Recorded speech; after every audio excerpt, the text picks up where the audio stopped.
Back then in the 1960 and the 1970, there were a couple hundred of Creole-based English speakers coming from several different Caribbean countries.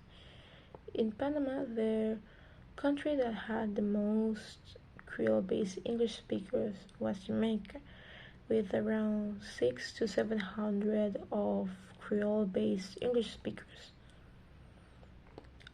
Although there are other countries that from other Caribbean countries, for example, Martinique and Guadeloupe, Haiti, Trinidad and Tobago, and also people from the British Antilles. Though I don't think it can compare to the quantity of people that were coming from Jamaica, because these countries only had like a minimum of 2 or 3 people from these other Caribbean countries. So that's why I will be talking more about the Jamaican English Creole. So I will start off with the Jamaican patois. So the Jamaican patois, of course, is not a Creole language that was just created out of thin air.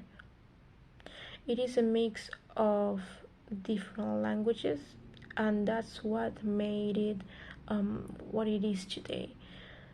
It is a mix of Spanish, Portuguese, British, a little bit of American English, but it's more of a British, and a mix of a West African language called Twi. And the key characteristic of this, I'd say, is the TH sound, which is not actually the TH sound as in the or in the as in the fricative dental sounds, like in the general American English. Instead, in Jamaican patois, they use the D sound. So, for example, instead of saying them, they will say them. And if we could say in American English with, they will say with. So in Jamaican patois, they will speak like in a phonetical representation, in speech. So that means the same way we are pronouncing the words is the same way they would write it, although it varies from person to person, case by case. So another feature or characteristic would be the rhoticity, which would be the use of the hard-colored vowels here. And well, because it has a mix of British, American or British, they don't tend to use, or sometimes they use the R vowel when they're speaking, but most of the time they would sound like they are British, but at the same time not. And the way to differentiate them is because of the stress. In Jamaican patois, or also in the standard Jamaican English, they tend to stress the words at the end of the word.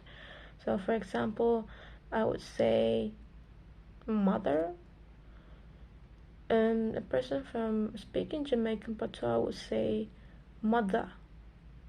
Although I might be mistaken, because since my pronunciation in Jamaican patois is not accurate at all.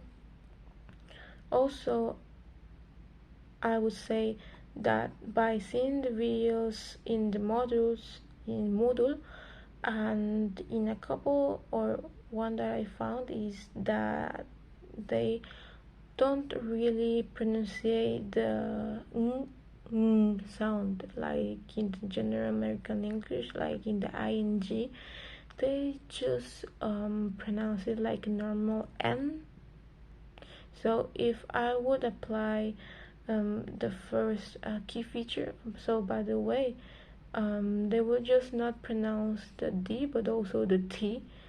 So let's say we apply this in a word meeting, meeting in general American English, but in Jamaican patois it would be meeting.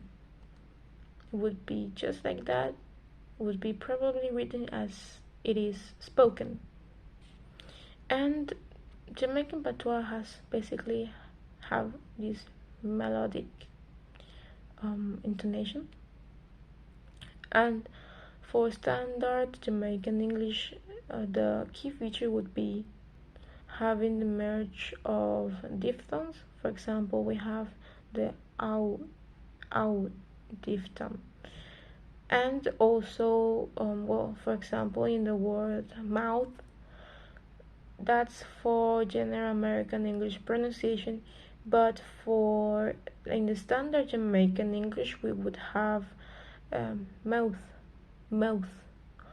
Or in another example, we could say sound, and in a standard Jamaican English, they would say sound, sound.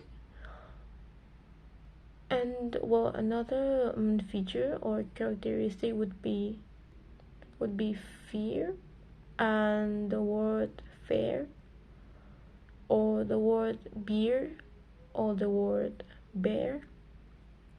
So here we have obviously two different phonetic pronunciations or spelling, but when we're saying it in standard Jamaican English, it would be pronounced as with the fear, beer, and it would be considered to be both homonym. So so for this characteristic, I think I've noticed also that it is quite similar, or it shares this characteristic with the Jamaican patois, and that also they stress at the end, they stress the word at the end of the syllable. So I guess for standard Jamaican English or Jamaican patois, they all tend to kind of drop the consonants, as in the word accept. In American English, it would be regularly accept, but in either Jamaican patois, or in standard Jamaican English would be accept. And obviously, for both of these Creole, they will not be or have the same syntax or grammatical structure. So there is still like a lot of debate on either this is a separate language or not, but we will leave it to the linguists, to the experts. So a sentence that I learned from these two separate languages, dialect, is me father house. If I had to apply what I've just explained, is my father's house. There are around, I think, three characteristics that I explained. Me father house, but it would kind of sound British if I would say so. And that would be it for the two dialects, Creole from English. And now we will go to the one that is English Creole from Bocas del Toro. And I have not found a lot of information about it. I know that it is considered to be Bocas del Toro patois, or also a dialect from Bastimentos, which is in the northeastern side of Bocas del Toro. So it would be a Bastimentos Island, and this one would be a dialect, Jamaican dialect. So it would go below the actual Jamaican patois. and because it goes below the Jamaican patois, it shares the characteristics I have just explained. So I have tried searching a person talking in patois, but I have not found it. But even if they talk in Guari Guari, which is Spanish mixed with Guaymi, and that there are around 270,000 people speaking these Bastimentos patois or English Creole English.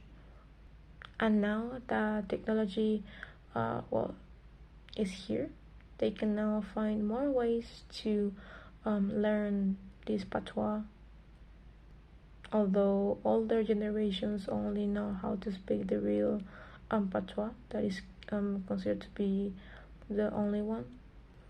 And finally, I would like to say that it doesn't matter which kind of English Creole is it, or where does it come from, or where does these people come from.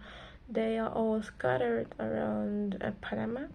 So the first one, I think the most concentrated or dense area that is filled with these Creole-based speakers is in, well, first would be Colón, because in the video that was in the Moodle,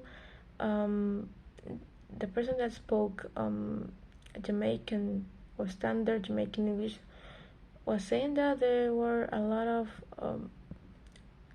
Creole-based speakers